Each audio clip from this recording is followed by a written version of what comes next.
Hey everybody, John here, Wilkins Harley-Davidson with a Pan America 1250 special. So today we're talking about ride modes. People have asked what kind of ride modes does a Pan America special have and how do I cycle through them or perhaps build one. So we're going to touch on that a little bit today. For more questions, hit us up, 802-476-6104.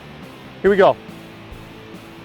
Getting into ride modes. So these are some of your available ride modes. You're going to have rain mode, road mode, sport mode, off-road, off-road plus.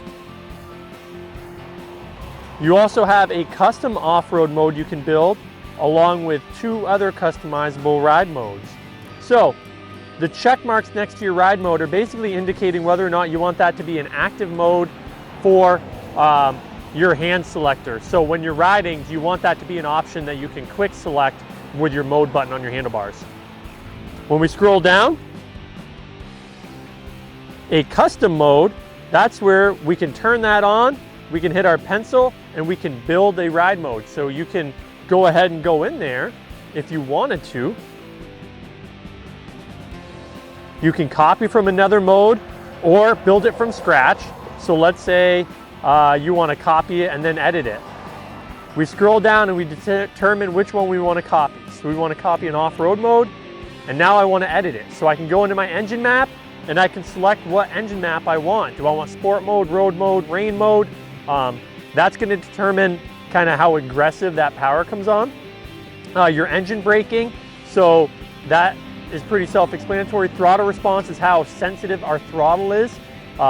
Traction control, how much intervention we want to have. Analog braking, suspension damping, and adaptive ride height. So on this bike, we don't have to worry about that.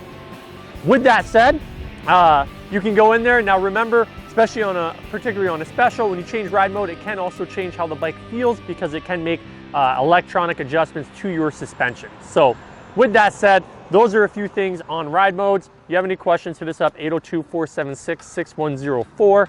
And keep in mind, do have a Pan America here. If you do want to take one for a spin, it's a phenomenal bike and worth the ride. Thank you guys, take care.